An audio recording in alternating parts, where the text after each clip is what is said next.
Hi, I'm Katie from What Katie Did, and welcome back.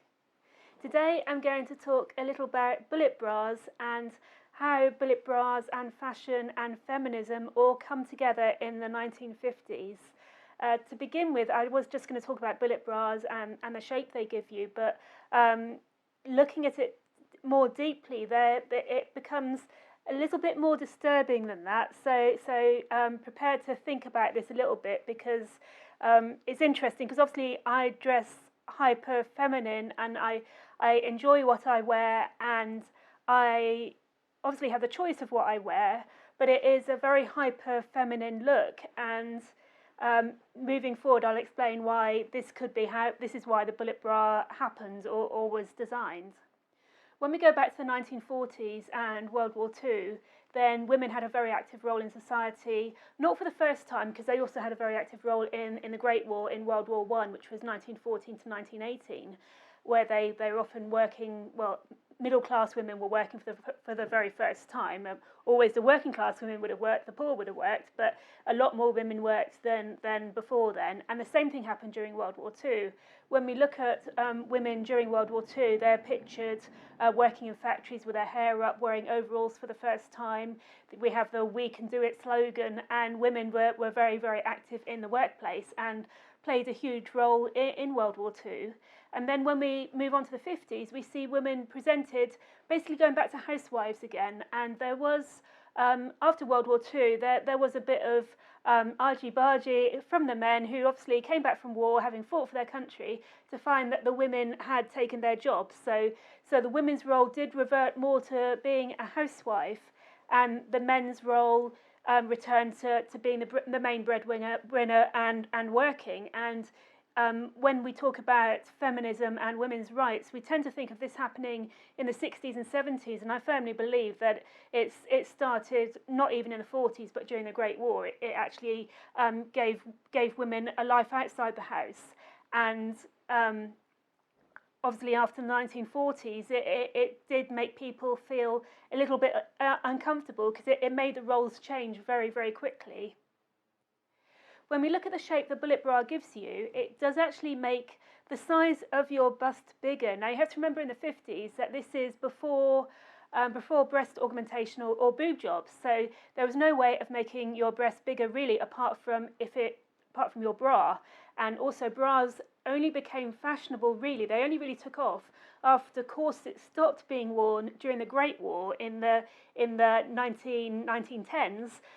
Because you couldn't get the steel or the materials to make corsets. So basically women were working for the first time then, and they started wearing bras then, and they never actually went back to wearing corsets. When the 1940s came, they were working, so again the shape where they wore became smaller and more flexible not only due to the lack of materials and things like rubber and corsetry, but because they were working and needed to bend and needed to be a lot more mobile. But when you look at the shapes that women wore from the 20s to the 30s, they were very, very sleek. The breasts weren't I was going to say an erogenous zone. They weren't actually put at the forefront.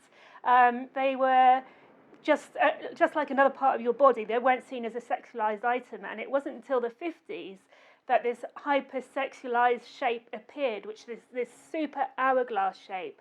And when you look at surveys and through history, it's always said that men like a really curvy shape because it shows that you're fertile, and you'll be a good mother, you'll be able to give birth. And that is basically, it's not men thinking that. It's throughout history is you're looking for a mate who can keep the line going, basically. So it's in whatever's underneath our old animal instincts is you want a mate who can reproduce, whether it's conscious or subconscious. That's what it comes down to. So women presenting this hyper curvy figure, then you're making yourself look healthy and fertile.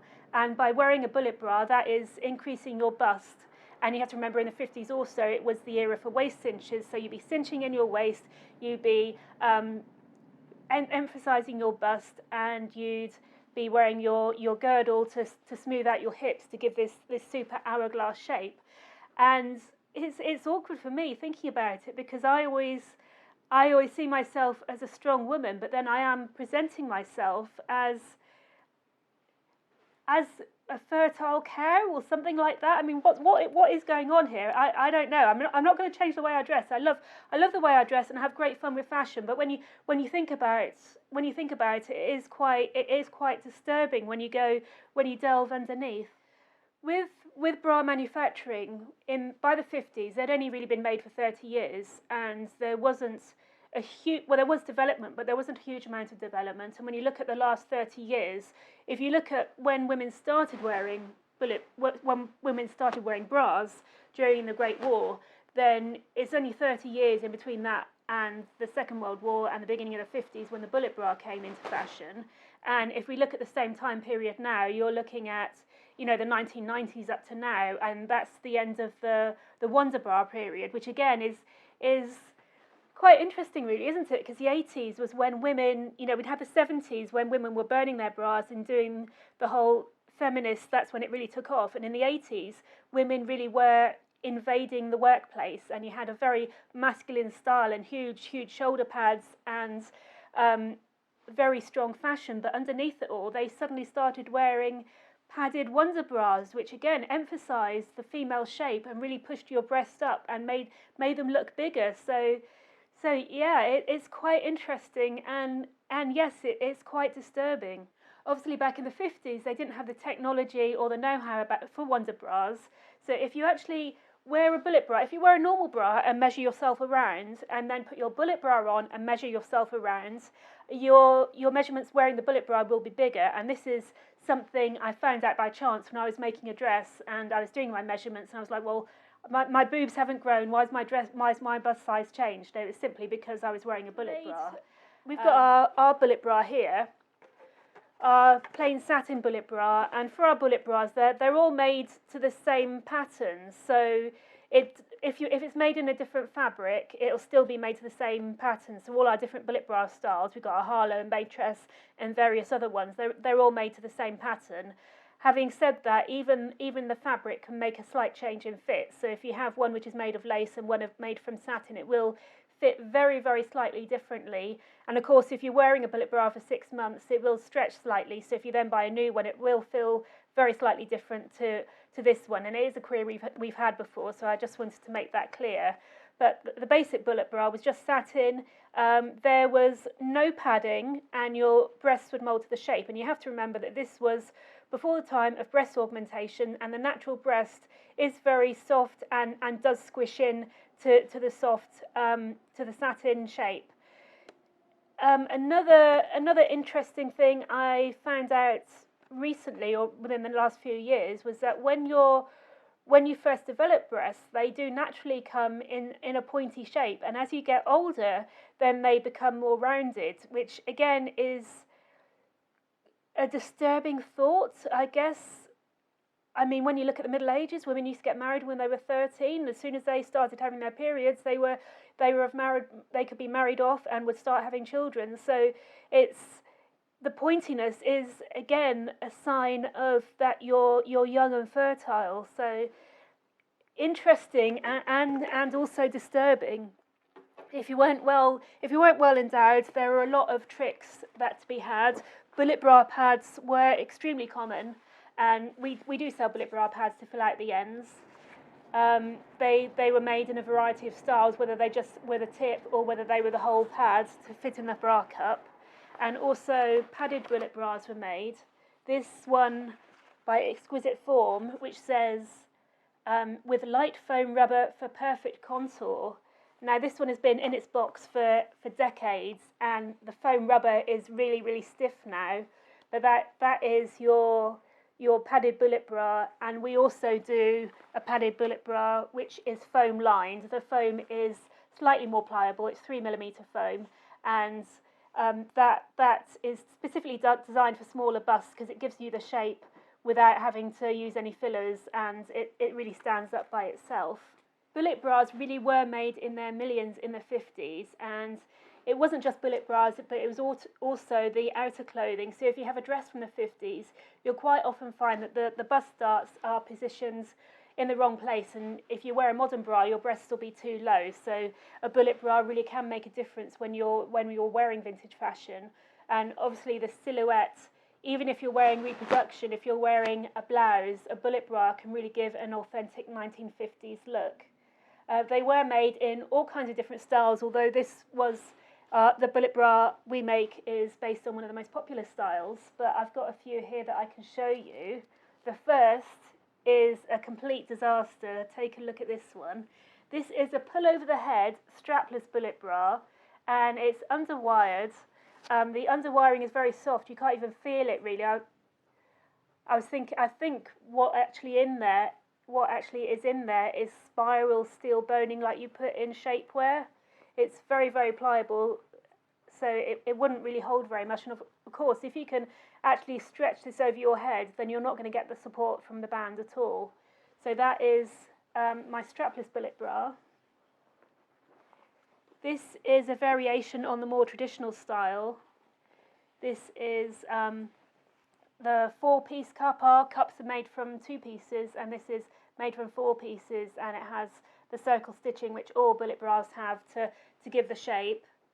This is actually a whirlpool, which means it goes, you have the circle stitch, which means it circles going round and round and round like single circles, whereas a spiral is actually stitched as a spiral all the way to the edges. And in the 50s there would have been machines to do this, and of course all the machines have become lost over the years, and our bullet bras are actually sewn by hand, but previously you'd have a machine set up to do the spiral stitching. Now this I just discovered this morning, and this is a really interesting piece, and this is a breastfeeding bullet bra, and as you can see here, you can unhook the top to breastfeed, and that's amazing. We have been asked about breastfeeding bras before, but we're a niche market already, and it's hard enough to make bras as it is and sell enough with the minimums than to go into a very, very small area. I do remember many years ago that Agent Provocateur actually did a postpartum range for breastfeeding mothers, and they did a breastfeeding bra. Also, Dita Von Teese did a breastfeeding range and postpartum range, and neither of them are still going. So if they can't make it work, then it really wouldn't be viable for us, I'm afraid.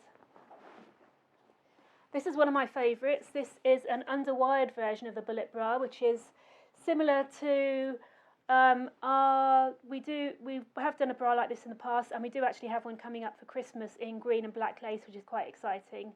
But at the moment we do have our Bazaar bra, which features underwire and the circle stitching. So that's a kind of a more modern take on the traditional soft cut bullet bra.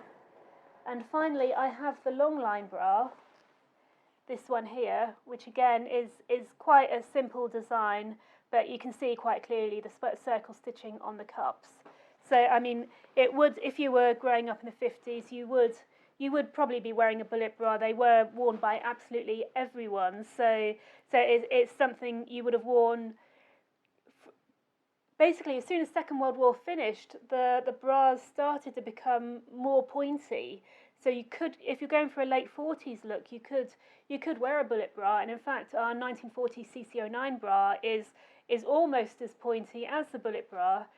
Bullet bras really stayed in fashion all the way through to the mid-60s, which of course is when the pill came in and the women's rights really did start to take off. So when we look at the bullet bra, it is that hyper-feminine era of the 50s where women really dressed to enhance their curves and celebrate their figures, which is great fun. And I know the pin-up and the retro scene is huge today, and we all enjoy it because you can be a variety of sizes. It's not restricted to one body shape, but underneath it all there is this question of why women were dressing like that in the 50s, when in the 40s they had a very active role in society, and then in the 50s they kind of took a step back and were in the house doing their housework. And when you see them presented in magazines in the 50s and in adverts, it is very much as a housewife and not